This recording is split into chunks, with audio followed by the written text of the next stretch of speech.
할렐루야! 오늘은 신명기 첫 번째 시간입니다. 오늘은 신명기 1장부터 8장까지의 내용을 보게 될 텐데요. 내용에 들어가기 앞서 신명기란 무엇인가에 대해서 아주 간단하게 설명해 드리도록 하겠습니다. 먼저 그 이름을 보겠는데요. 신명기, 이 마음에 새기는 말씀인데 이 영어로 듀트로놈이라고 하는데 히브리어로는 데바림이라고 해서 말씀들이라는 뜻을 가지고 있습니다. 이것은 이 신명기가 모세의 마지막 유언이자 율법을 해석하는 내용이기 때문에 이런 제목이 어울리죠. 그리고 헬라어로도 이 영어 제목과 비슷하게 듀트로노미온이라고 하는데 이 뜻을 보면은 신명기가 무엇인지 더 잘 이해할 수가 있어요.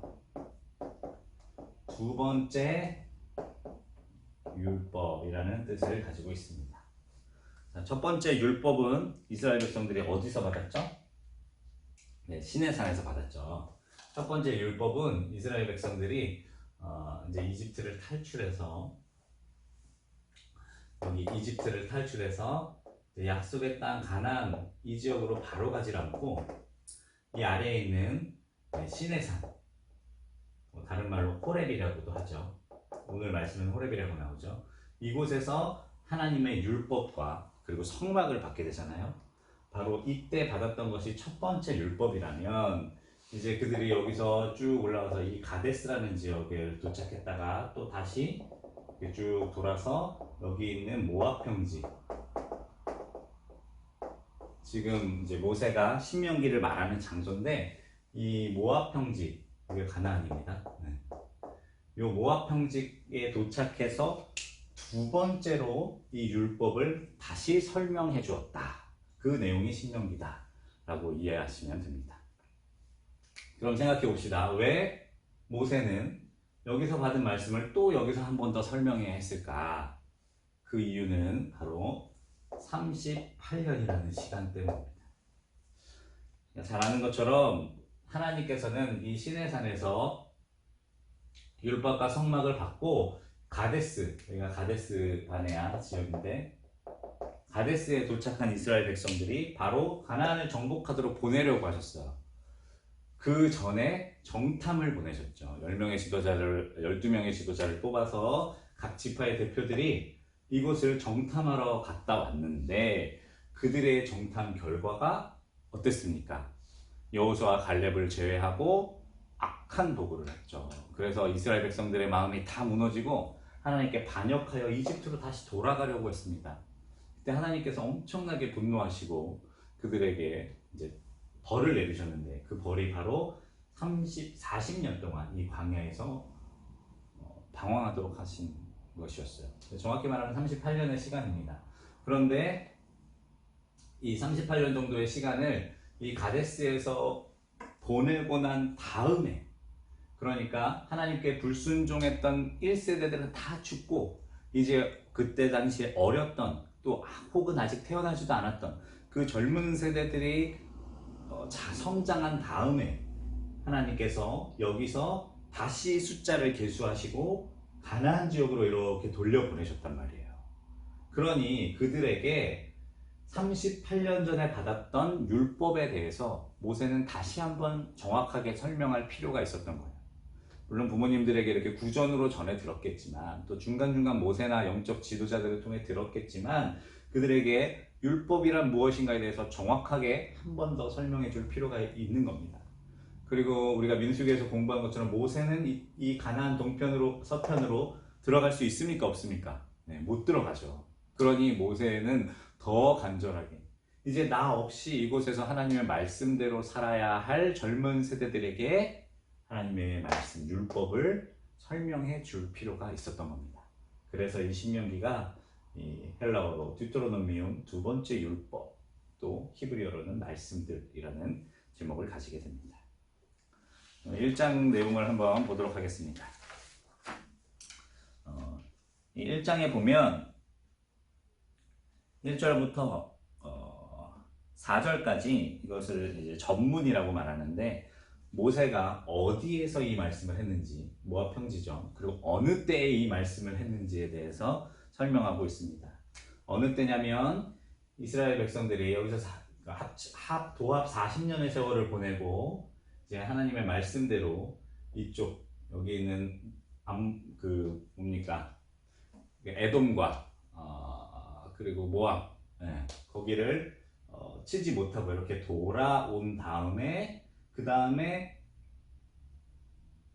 이곳 동편에 머물고 있던 바산과 그 다음에 시혼 이 두 나라를 물리치고 이 동편 지역을 다 점령한 다음에 그 다음에 모세가 모압 평지에서 이제 서쪽으로 건너가 정복 전쟁을 할 준비를 다 갖춘 이스라엘 백성들에게 한 말씀이다라고 장소와 그 시기를 설명하는 내용입니다. 그리고 5절에 보면 모세가 요단 저쪽 모압 땅에서 이 율법을 설명하기 시작하였더라 일러스되 이러면서 이제 이 뒤로 나올 모든 내용들이 바로 이곳에서 받은 율법을 설명하기 위함이다 라고 미리 얘기해 주고 있습니다. 모세가 쭉 이야기합니다.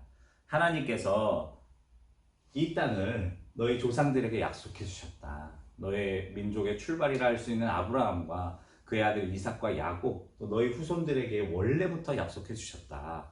그리고 여러 가지 이집트로 내려갔다가 그곳에서 이런 거대한 민족으로 불어나는 그런 여러 일들을 겪게 하시고 하나님은 출애굽을 시키셨다. 그래서 나는 혼자서 이스라엘 백성들을 다 치리할 수 없어서 각 대표의 지도자들을 세웠었다. 그런데 그 지도자들이 이곳 가데스에서 하나님의 말씀을 거역했다. 아까 말한 것처럼 여호수아 갈렙을 제외하고는 부정적인 보고를 함으로써 하나님께 저주를 받았다. 그래서 하나님께서 40년 동안 방황하게 만드시고 그리고 바로 너희들이 이렇게까지 긴 시간 동안 이 가데스에서 보내며 여기까지 도착하도록 만드신 것이다. 그러면서 1장 37절에 보면 재밌는 내용이 나오는데 여호와께서 너희 때문에 내게도 진노하사 이르시되 너도 그리로 들어가지 못한다. 너희들의 그 완악함 때문에 나 모세도 약속의 땅 가나안으로 못 들어가게 되었다. 이렇게 얘기하고 있습니다. 요 구절이 여러 번 나옵니다. 모세의 그 안타깝고 어찌 보면 서운하다고도 할 수 있겠죠. 그런 심정들이 여러 번 등장하게 됩니다. 물론 마지막에 가면 뉘앙스가 바뀝니다. 아무튼 마지막 46절에 보면 너희가 가데스에 여러 날 동안 머물렀더니 곧 너희가 머물 날 수대론이라. 그러니 이스라엘 백성들이 40년 동안 막 이렇게 빙글빙글 돌아다닌 게 아니라 이 가데스 지역에 38년 동안 머물러 지냈다는 사실을 이 말씀이 보여주고 있습니다.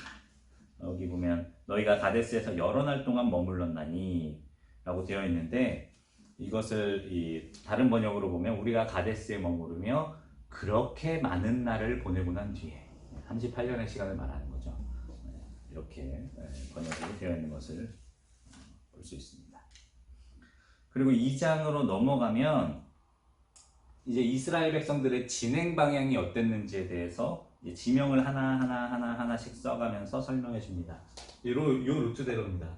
이집트 고생 지역을 떠나서 뭐 엘림도 지나고 또 시내산도 들르고 이렇게 쭉 지나서 가데스도 갔다가 다시 홍해길로 내려왔다가 요 바다들이 다 홍해거든요. 이게 다 홍해예요. 정확한 지도는 아니에요. 하여튼 제가 대충 그렸지만 하여튼 이 홍해길을 다시 지나서 너희들이 이쪽 동편까지 이르게 되었다라는 얘기들을 쭉 나오고 그리고 이 동편에 이르렀을 때 이 헤스본 왕 그리고 바산 왕이 있었으나 너희들이 그들을 다 물리치고 이쪽 지역에서 동편을 차지하게 되었다. 그래서 여기 동편에 이 어디 있습니까? 그때 류수기에 배운 것처럼 르우벤 지파, 갓 지파, 므낫세 반 지파가 이곳에 정착하게 되었다라는 것까지 설명해 줍니다.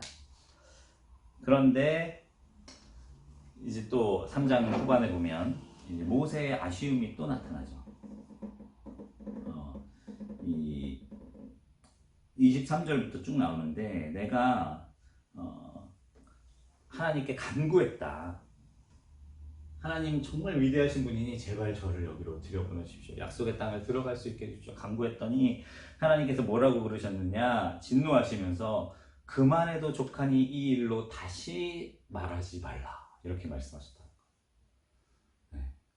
모세야 더 이상 그 얘기하지 마. 너 못 들어가. 이렇게 딱 하나님이 찍어주신 거예요. 그러나 하나님이 이걸로 하진 않고 배려해 주셨죠. 여기 있는 느보산이라고 말하기도 하는 그 비스가산 꼭대기에 올라가서 동서남북을 통해 이 땅을 볼 수는 있게 해주셨어요. 눈으로 볼 수는 있게 해주셨어요. 들어가지 못하지만. 그래서 성지순례 때 이 느보산이라 추정하는 위치, 이 비스가산 꼭대기라고 추정하는 위치에 가봤는데 정말 그 이스라엘의 전역이 한눈에 들어오는 그런 곳이었습니다. 아무튼 이곳에서 보기만 하고 들어갈 수가 없게 해주셨어요. 근데 이것을 보면서 이제 하나님이 참 너무하시다. 모세를 그렇게 힘들게 부려먹으시고 약속의 땅에는 한 번 실수했다고 못 들어가게 하시는가 이렇게 서운하게 생각할 수 있지만 사실 그런 것은 아닙니다. 하나님이 그런 분은 아니시거든요. 왜냐하면 모세는 하나님 나라에 갔잖아요. 가나안보다 훨씬 좋은 하나님의 뜻이 있는 거죠. 이 외경 중에 정경은 아니고요. 66권은 아니지만 외경 중에 에녹서라는 것이 있어요. 또 모세 승천기라는 내용이 있는데 그 내용은 뭐냐? 그 내용 안에 이 사탄이 모세의 시체를 달라고 이렇게 하는 싸우는 뭐 그런 비슷한 장면이 나옵니다. 그러면 궁금해지죠. 도대체 사탄은 모세의 시체를 왜 달라고 했을까요? 그렇죠. 나쁜 데 쓰려고 그러는 거예요. 그럼 모세의 시체를 가지고 뭘 하려고 그랬을까요? 생각해 볼 필요가 있어요. 모세. 또 성경에 유명한 것도 뭐가 있습니까? 돌판. 10계명이 있는 돌판. 뭐 언약궤. 또 뭐가 있을까요? 예수님 달리셨던 십자가. 뭐 예수님을 쌌던 흰천. 또 뭐 그 인디아나 존스 이런 데 나왔던 제자들과 최후의 만찬을 나누었다는 성배. 노아의 사건까지 가면 방주. 뭐 이런 것들이 있는데 얘네들의 이 모든 것들의 특징이 뭐냐면 지금 있다 없다? 지금 다 없어요. 왜 하나님이 이것들을 없애셨을까? 이게 중요한 거예요. 만약 이런 것들이 있다면 사람들이 이것을 우상화해서 마치 하나님처럼 섬기는 죄를 저질렀을까요? 안 저질렀을까요? 어렵지 않은 문제입니다. 네, 저질렀을 거예요. 만약 모세의 무덤이 지금 있다면 그리고 눈에 띄는 모세의 시체가 뭐 미라로 보존되어 있다면 그것 자체가 우상이 돼서 하나님의 영광을 가리게 되었을 거예요. 이 모세라는 인물을 한번 생각해 보세요. 이스라엘 백성들을 출애굽시켰죠. 거의 40년이라는 기간 동안 아버지처럼 부모처럼 이스라엘 백성들을 돌봤고 영적으로도 정치적으로도 절대적인 영향력을 가진 인물입니다. 근데 그 인물이 여기까지 건너 들어가게 되면 모세의 영향력이 그 세대들에게 긍정적으로만 끼쳐지지는 않았을 거라는 거예요. 너무 안타깝지만 모세의 역할은 여기까지였던 겁니다. 물론 영적인 의미도 있어요. 모세라는 인물이 하나님의 율법을 대표하는 인물이기 때문에 율법으로는 우리가 하나님의 나라에 갈 수 없지 않습니까? 믿음으로 들어가는 것이잖아요. 이스라엘 백성들도 이 요단을 건널 때 믿음으로 건너요. 제사장들이 언약궤를 메고 그 물이 창궐한 요단강 물에 발을 디딜 때 그때 갈라지고 건너가게 되는 거거든요. 믿음으로 한 일이에요. 저와 여러분들도 예수 그리스도를 믿음으로 들어가는 것이지 율법적인 행위로 들어가는 것은 아니거든요. 율법의 한계죠. 지금 모세라는 인물의 영적인 역할 때문에도 이지만 또 한편으로는 모세라는 인물을 보호하고 또 이스라엘 백성들을 보호하기 위한 하나님의 배려라고 이해하시는 것이 옳습니다. 이런 것들을 지금 열심히 찾고 있다고 하는데 뭐 어디에 있다, 뭐 바티칸 지하에 있다, 뭐 여러 가지 사우디 궁전에 있다 여러 얘기들이 있지만 저는 하나님께서 일부러 이런 것들을 다 감추셨다고 생각해요. 하나님 것처럼 우상이 될 수 있는 것들을 하나님께서 막으시는 것들이죠. 우리도 영적 지도자들이 정말 훌륭하고 높은 경지에 이르른 다음에 내려오는 걸 잘 하지 못해서, 모세처럼 느보산에서 죽지를 못해서 그 뒤가 아주 뭐라 그럴까요? 아름답지 못하는 경우들을 많이 보지 않습니까? 하나님께서 이런 가르침을 주시는 거예요. 바라기는 저도, 그리고 성경 공부하시는 모든 분들도 올라가시기를 축복합니다. 그러나 잘 내려오실 수 있기를 더더욱 축복합니다. 네. 영향력 있는 자리까지 올라가는 것도 대단한 일이지만 사실은 그보다 훨씬 더 중요한 일은 모세처럼 잘 내려놓는 겁니다. 네. 모세가 영적 지도자로서 끝까지 제 역할을 감당할 수 있도록 사실은 하나님께서 배려하신 겁니다. 막으신 거, 모세야 너는 들어가지 마. 안 들어가는 게 너에게도 이스라엘 백성들에게도 훨씬 유익해. 실제로 모세가 느보산에서 죽었기 때문에, 아무도 모르게 죽었기 때문에 여호수아 그리고 엘르아살, 그 아래 비느하스, 이런 인물들이 잘할 수가 있었던 거예요. 역할을 감당할 수가 있었던 겁니다. 이게 좀 길어졌는데요. 아무튼 이 사건 이후에 이제 4장으로 넘어가면 본격적으로 율법에 대해서 설명하기 시작합니다. 근데 그 첫 이야기가 무엇이냐? 바로 바알에 대한 이야기를 하게 돼요. 이 십계명에 대해서 13절에 보면 너희들이 지켜야 할 하나님의 규례, 그것이 십계명이다. 여기 시내산에서 주셨던 이 율법이다라고 말하면서 그 앞에 전제를 다는데, 바알 부호를 따르는 모든 사람을 여호와께서 너희 가운데 멸망시키셨다 라고 말하며 바알이라는 존재를 이야기합니다. 우리가 바알 하면 짝꿍이 있죠. 아세라라고 되어 있는데 바알은 남자신이에요. 아세라는 뭘까요? 네, 여신입니다.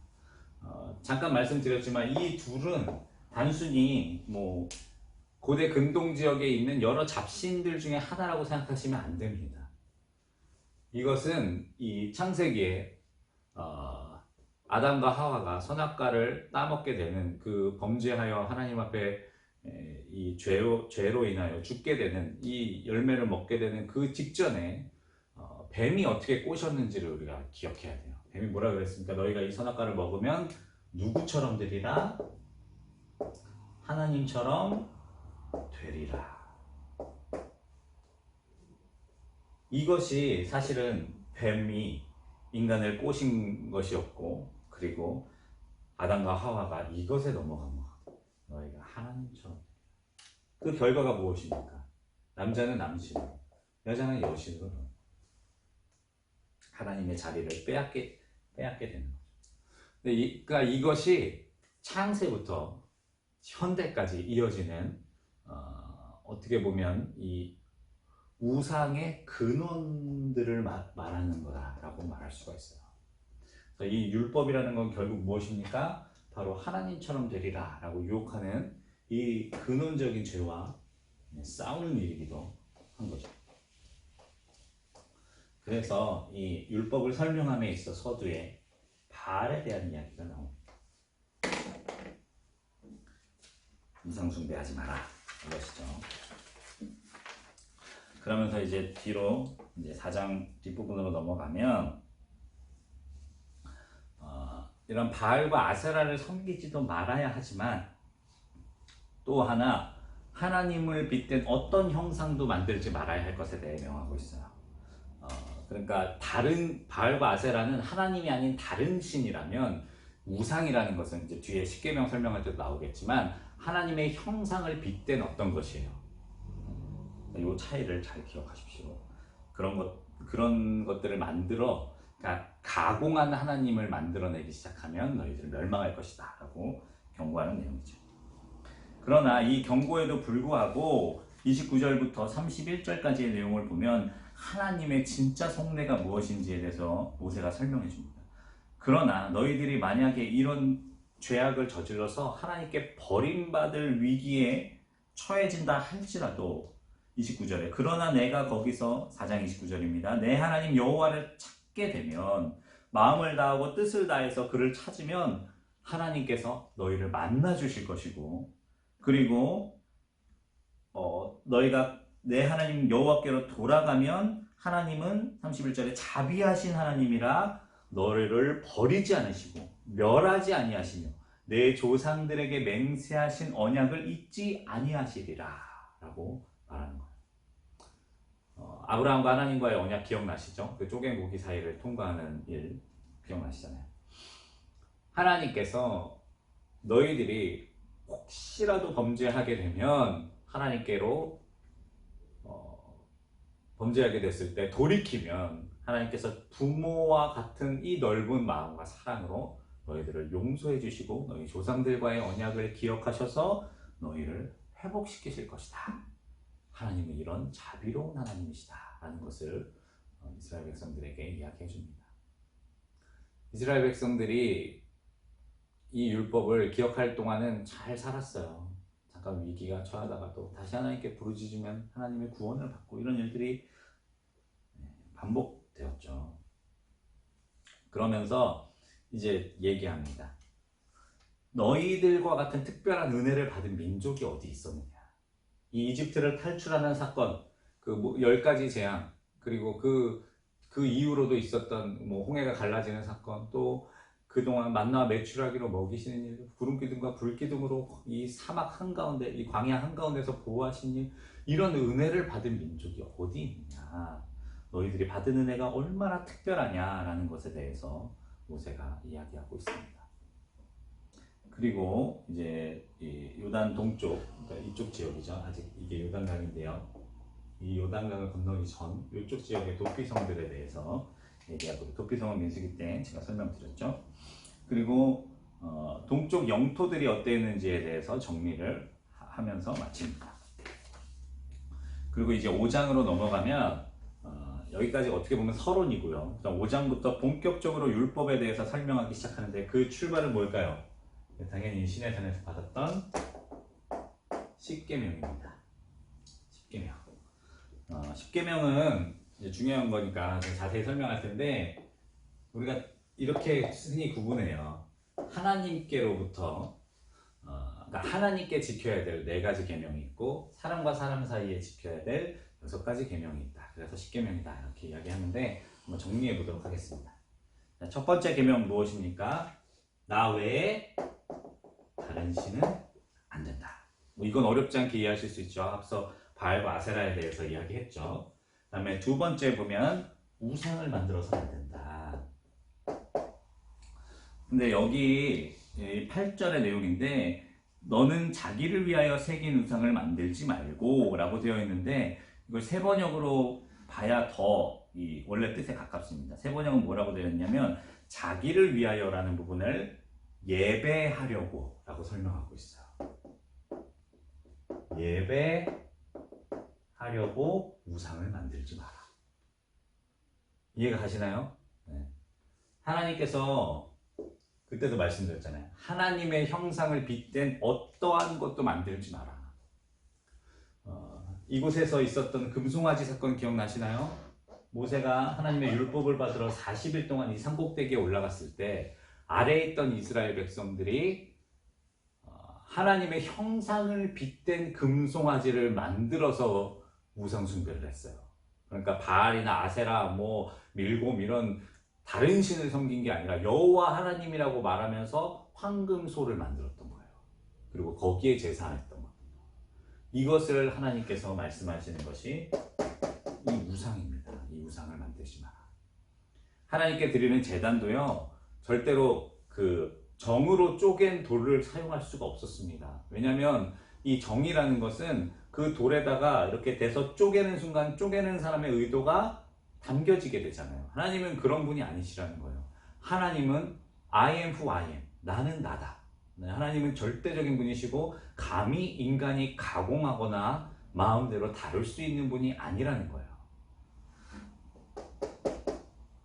우리에게 여러 가지 가르침을 줍니다. 저와 여러분들이 하나님을 예배드린다고 하면서 내 입맛에 맞는 하나님,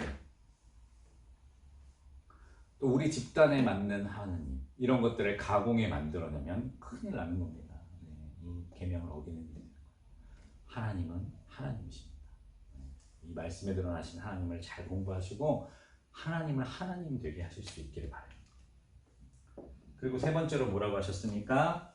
나의 이름을 망령되이 일컫지 마라.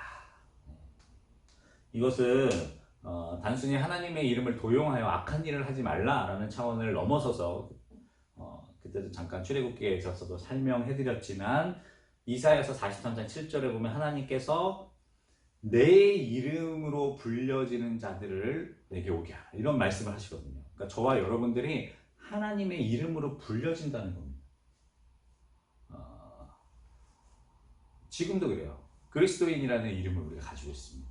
남들은 우리를 볼 때 예수 믿는 사람이라고 말하죠. 백남훈이라는 저의 이름도 있지만 그 위에 그리스도인이라는 하나님의 이름, 예수 그리스도의 이름도 함께 있는 거예요.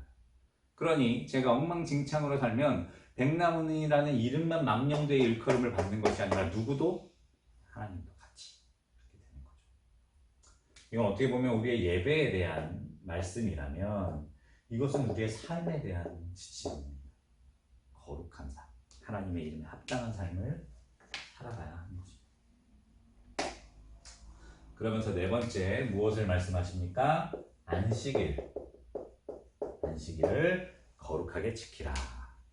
이 안식일은 오늘 읽은 이 5장 말씀으로 미루어 보면 내 종들,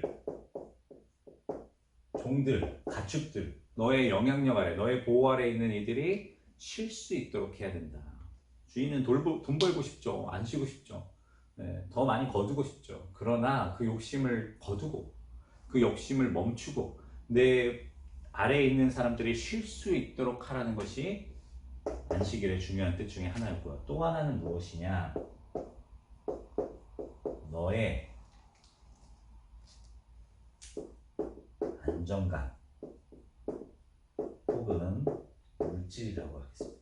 너의 안정감은 하나님으로부터 온다.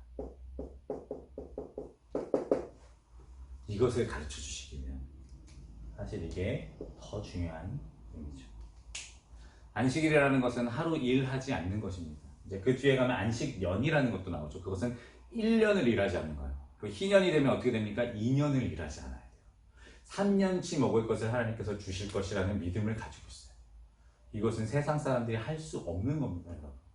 우리는 하루를 쉬지만 그것은 단순한 충전하기 위함 뿐만이 아니라 우리는 하루를 쉼으로써 우리의 삶이 남들처럼 내가 일하고 내가 벌어먹어서 사는 내 주먹과 내 힘을 믿고 사는 삶이 아니라 하늘로부터 공급받는 힘으로 사는 사람들이라는 신앙 고백입니다. 신앙 고백. 왜 우리가 주일을 성수해야 합니까? 그것은 단순히 하나님의 율법을 그냥 지키기 위한 그런 단순함이 아닙니다. 우리가 안식일, 이 주일 성수를 하는 목적은 나의 삶의 근원이 하나님과 닿아 있다는 뜻이에요. 나는 내 삶을 내가 책임지는 존재가 아니라 하나님께서 책임지시는 존재라는 신앙 고백을 담아 하루를 쉬는 겁니다. 너무 중요한 일이죠. 어쩔 수 없이 직업상 뭐 소방관이라든지 의사라든지 어쩔 수 없이 주일을 성수하지 못하는 사람들은 뭐 괜찮습니다. 각자의 삶의 자리에서 이 안식일을 가지시면 돼요. 그러나 그렇지 않음에도 안식일을 지키지 않는 일, 그러니까 지금은 주일입니다. 이 안식일은 구약의 개념이고 주일을 지키지 않는 일은 우리가 우리 동기를 생각해 봐야 돼요. 잘 지켜야 됩니다. 그리고 이제 사람과 사람 사이의 첫 번째 계명이라고 할 수 있는 부모 공경에 대해서 이야기하십니다. 그런데 이 부모 공경은 제가 출애굽기에서도 강조해서 말씀드렸지만 이것은 사실은 부모 공경이라고 적혀 있지만 하나님 공경하는 것입니다. 우리의 부모의 부모를 거슬러 올라가면 누가 계십니까? 아담과 하와가 나올 것이고 그 위로는 그들을 창조하신 하나님 아버지가 계십니다. 그래서 저는 예수님 정말 신실하게 잘 믿는 분들 중에 불효하는 분들을 본 적이 없어요. 그러면 그분들은 다 효도 받으실 만한 훌륭한 부모님들을 가지셨냐? 근데 참 희한하게도 아닌 분들이 많아요. 뭐 저런 부모님이 다 있어 할 정도로 어려움을 주신 분들이 많습니다. 그런데 정말 예수님 신실하게 믿는 사람들은 극진하게 섬기시더라고요. 왜 그럴까요? 단순히 착해서? 아닙니다. 사실은 그분들의 신앙도 나를 어렵게 만든 부모라 할지라도 그 위로 거슬러 올라가면 하나님 아버지가 계시니까 사랑하고 섬기는 것입니다. 기독교 불효하는 정도라 그러면 아닙니다. 절대 그렇지 않습니다. 부모 공경을 의무적으로 합니다. 왜냐하면 그 위에 계신 하나님 때문에. 그래서 저 개인적으로는 여기에 들어갔으면 좋겠어요. 아니면 요 사이에 넣었으면 좋겠어요. 저희 사랑과 하나님 사이의 계명을 연결하는 그런 느낌이죠. 아무튼 그 다음에 이제 6, 7, 8, 9번까지 하지 말아야 될 것들에 대해서 이제 쭉 설명하시는데 그때 제가 쉽게 설명드리려고 말씀드렸어요. 인간과 인간 사이에 하지 말아야 될 것이 무엇입니까? 가장 하면 안 되는 것. 네, 살인이죠. 살인하지 마라. 그리고 또 두 번째로 하지 말아야 될 것은 무엇입니까? 네, 가정을 파괴하는 간음입니다.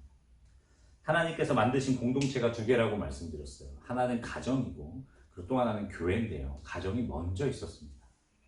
하나님은 이 가정을 통해서 하나님 나라를 예표하기를 원하셨어요.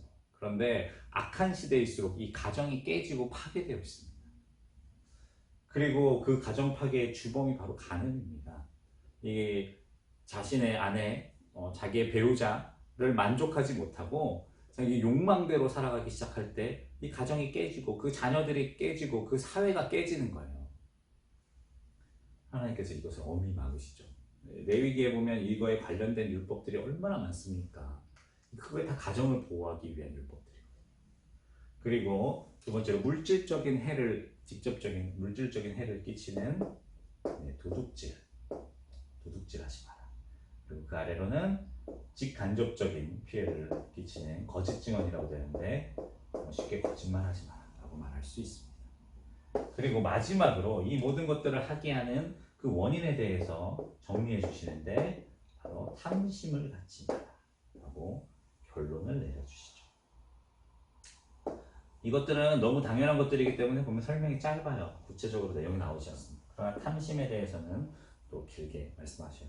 바로 이 모든 것들의 원인이 될 때 욕심이 잉태하여 죄를 낳고 죄가 방성하여 어떻게 됩니까? 사망을 낳는 것입니다. 아무튼 이 십계명을 줄 때 어땠는지 그 상황에 대해서 모세가 설명해 줍니다. 하나님께서 구름 불 가운데 너희들의 큰 음성으로 이것을 직접 이야기해 주실 때 너네들이 두려워 떨었다. 그러면서 하나님이 말씀하시게 하지 마십시오. 너무 두렵습니다. 모세 당신을 통해서 이야기하게 해주십시오. 이렇게 얘기했다. 하나님이 너희들의 그런 요구를 듣고 뭐라고 하셨냐면 그래 그렇게 해줄게. 그 말이 옳다. 그러면서 29절에 이게 중요한 거예요. 다만 그들이 항상 이 같은 마음을 품어 나를 경외하며 내 모든 명령을 지켜 그들과 그 자손이 영원히 복받기를 원한다. 이게 하나님의 진짜 마음. 너희들이 내 음성을 두려워했느냐? 좋다. 제발 평생 그런 마음을 간직해서 이 율법을 지켰으면 좋겠다. 왜? 그것은 하나님 마음에 들게 하려고? 아닙니다, 여러분. 너희들이 복을 받았으면 좋겠다. 이게 진짜 하나님의 마음. 하늘 아버지의 마음. 자녀가 잘 되길 원하고 그들이 복을 받아 살기를 원하시는 하나님 아버지의 마음인 것이죠. 그리고 그래서 6장으로 넘어오면서 모세가 이것을 명합니다. 너는 마음을 다하고 뜻을 다하고 힘을 다하여 내 하나님 여호와를 어떻게 하라? 사랑하라. 그런데 우리 잘 아는 것처럼 사랑은 명령할 수 없는 거예요. 아시죠? 너 얘 사랑해. 말도 안 되는 거잖아요. 그런데 사랑을 명령할 수 있을 때가 있습니다. 무엇이냐면 그 사람이 정말 사랑받았을 때 그때는 사랑을 명령할 수 있는 거예요. 정말 부모에게 큰 사랑받은 자녀에게 너 부모님 사랑해야 돼 라고 말할 수 있는 겁니다. 이스라엘 백성들이 어떤 사랑을 받았습니까? 어마어마한 사랑을 받았잖아요. 그러니 모세가 당당하게 요구하는 겁니다. 너 최선을 다해 하나님을 사랑해야 된다. 이것을 이야기하는 거죠. 그러면서 너는 이것을 자녀들에게, 다음 세대들에게 부지런히 가르쳐야 되는데, 집에 앉았을 때든지 길을 갈 때든지 누워있을 때 일어날 때든지, 그러니까 every time, 모든 때와 또 모든 장소에서 이것을 가르쳐야 되고, 또 너는 그것을 내 손목에 매며, 그리고 내 미간에 붙여 표를 담고, 내 집 문설주 바깥문, 그러니까 들어갈 때도 보고 밖에서도 볼 수 있게 해라 라고 이야기하고 있어요. 이건 잠깐 제가 짚고 넘어가고 싶은데, 자, 손목에 있으면 누가 보기 편하죠? 네. 손목시계 생각하시면 돼요. 자기가 이걸 보는 거예요. 그럼 이마에 붙이면, 뭐 요즘은 거울이 있고 뭐 핸드폰 카메라가 있어서 볼 수 있지만 옛날에 없었잖아요. 그럼 이건 누가 보는 거예요? 다른 사람이 보는 겁니다. 이 하나님을 사랑하라, 하나님께 사랑받았으니 너희도 하나님을 사랑하라, 이것을 맨날 너희들이 보고 남들도 볼 수 있게 하라, 이것을 모세가 명하는 거예요. 그런데 이제 계시록에 보면, 계시록 13장 18절 말씀에 보면, 이게 이제 666이라는 짐승의 표를 손목과 이마에 붙이고 다닌다고 하는 내용이 나와요. 666이라는 것은 불완전한 숫자, 인간의 숫자, 하나님을 모독하는 숫자거든요. 하나님을 모독하는 것들을 그들의 손목에도 붙이고 다른 사람도 보게 하는 시대가 열린다는 거예요. 지금 우리 시대죠. 그때도 잠깐 말씀드렸죠. 지저스 하면 뭐 젠장, 뭐 이런 뭐라 그럴까, 욕설 비슷하게 쓰입니다. 뭐 홀리, 뭐 이런 말도 다 하나님과 관련된 좋은 용어들이 지금 막 농담이나 욕설로 쓰이는 시대가 지금 시대인 거예요. 마치 계시록에 나오는 것처럼 손목과 이마에 하나님을 모독하는 것들을 달고 다니는 시대가 찾아오게 된 거죠. 지금 시대를 이야기하는 겁니다. 계시록 말씀. 그러면서 너희들이 이제 이 가나안 땅 들어가게 됐을 때 너희들은 하나님의 은혜로 무언가를 받게 된다. 너희들이 그러니까 너희들이 쌓지도 않은 성을 이제 싸움으로 얻게 될 것이고, 너희들이 심지도 않은 그 과실들을 얻게 될 텐데, 그때 여호와를 잊지 마라. 너희들 배부른 다음에 하나님을 잊지 마라. 다음 세대에게 너희들이 받은 복과 은혜를 가르쳐라. 이것에 대해서 강조하는 내용이 이제 6장 후반부의 내용입니다. 그러면서 이제 7장으로 넘어가면서 이것에 대해 더 자세히 당부하는데, 절대로 이곳에 넘어가서 이 가나안 문화와 동조하지 마라. 여기 있는 우상 숭배와 그리고 사람을 착취하고 억압하고 소유하는 그 악한 문화들을 너희들이 받아들이지 마라. 그들을 완전히 끊으라. 연합하지 마라. 너희들이 선택받은 이유는 너희가 숫자가 많거나 잘나서가 아니라, 너희를 오히려 7장 7절이에요. 너희들은 모든 민족 중에 가장 부족하고 작은 숫자의 사람이었으나 하나님의 은혜로 너희들은 택함 받았으니 잘난 척하지 말고 건너간 땅에서 하나님 말씀대로 살아야 한다라는 것을 이야기합니다. 그리고 이건 이제 하나 20절 말씀에 보면 여호와께서 또 왕벌을 그들 중에 보내요 라고 되어 있는데, 이 왕벌은 치르아라는 원어인데 이게 고통을 주다라는 말과 동음이, 그래서 이건 왕벌은 고통을 주다라는 것으로 이해하시면 됩니다. 혹시 궁금하실까봐 말씀드렸어요. 그러면서 이제 8장으로 넘어와서 너희들이 차지할 아름다운 땅, 그 광야가 어떤 것인지를 이야기하면서 또 당부하죠. 너희 40년 동안의 삶을 생각해봐라. 너희들 옷이 떨어지지 않고 너희 신발도 떨어지지 않고 하나님 만나를 매출하기로 또 오만 정성으로 너희들을 보호하시고 여기까지 이끄셨다. 그러니 하나님을 잊지 마라. 그리고 또 이 광야에서 겪었던 어려움의 때들도 기억해라. 만약 너희들이 광야의 시간을 보내지 않았다면, 그냥 쉽게 이집트 탈출해서 쉽게 가나안으로 정복해 들어갔다면 너희들이 겸손히 하나님을 섬겼겠느냐. 이곳에서 보냈던 그 광야의 어려운 시간들이 있기 때문에 너희가 그래도 거룩하게, 그래도 구별된 백성으로 살 수 있었던 것이 아니냐라고 이야기를 하는 내용까지가 나옵니다. 저와 여러분들의 삶도 마찬가지죠. 이런 어려운 일들이 분명히 있었지만 우리 인생에 그 어려움의 시기가 없었다면 정직하게 물어야 돼요. 진짜 우리가 하나님을 섬겼을 것인가? 정말 우리가 겸손히 주님께 엎드렸을 것인가? 아니라는 거예요, 모세는. 그래서 그때를 꼭 기억하고 너희 자손들에게 이 땅에 건너가서 하나님의 율법과 하나님의 사랑을 은혜를 계속 가르쳐라 라고 내용하는 이 강조하는 부분까지가 8장이었습니다. 오늘은 여기까지 하고요. 그리고 다음 시간에는 9장부터 18장까지의 내용을 함께 보도록 하겠습니다. 다음 주에 다시 만나도록 하겠습니다. 네, 성경 공부 화이팅입니다.